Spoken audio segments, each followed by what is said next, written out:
They told you everything was waiting for you. They told you everything was set in stone. You're royal, you're rebel, you're more than one together. However you go, ever and ever after high.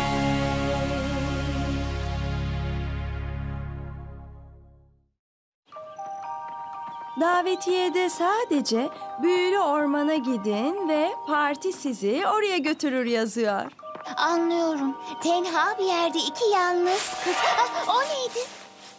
Sadece çalılık. Evet. Ormandan biraz korkuyorum da. Yani karanlık çökünce neler olacağını kim bilebilir? Bizi izleyenler var. Ağaçlar üstüme geliyor. Artık dayanamıyorum. Cupid, daha okuldan çıkmadık bile. Merhaba kızlar. Biliyor musunuz? Ayna yayınımda Mavi Ay Orman Festivali'ne ele alacağım ve fazladan bir biletim var. Biri fazladan bilet mi dedi? Hey ben. Vay canına. Biri gerçekten de bizi izliyormuş. Sizi izlemek mi? Hayır, sadece geçiyordum ve en iyi arkadaşım Blondie Lockers'ın festivale fazladan bileti olduğunu duydum. Hadi gelin kaldırıma çıkalım artık. Merhaba kızlar. Ben gitmeye hazırım. Blondie'nin götürdüğü kişi sen misin? Blondie'nin saçını yaptıracak birine ihtiyacı vardı. Arkadaşınız kim? Kızlar, bu Feybel. Mümkün olsa seni götürürdük gerçekten. Ama yapamayız. İyi o zaman. Siz dördünüz gitseniz daha iyi olur. Bunu telafi edip döndüğümüzde birlikte bir şey yaparız. Harika olur. Tabii geri dönebilirsiniz. Merhaba Cerise. Sakin ol, sakin ol.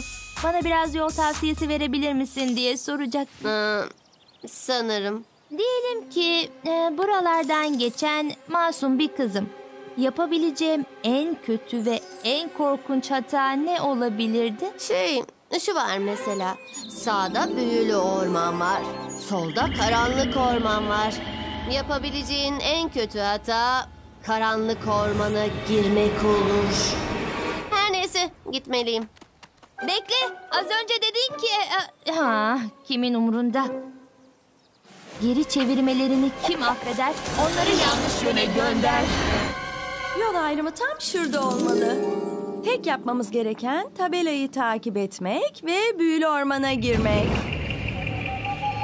Buradan pek büyülüymüş gibi görünmüyor. Hadi ama kızlar. Geç kalmak istemeyiz.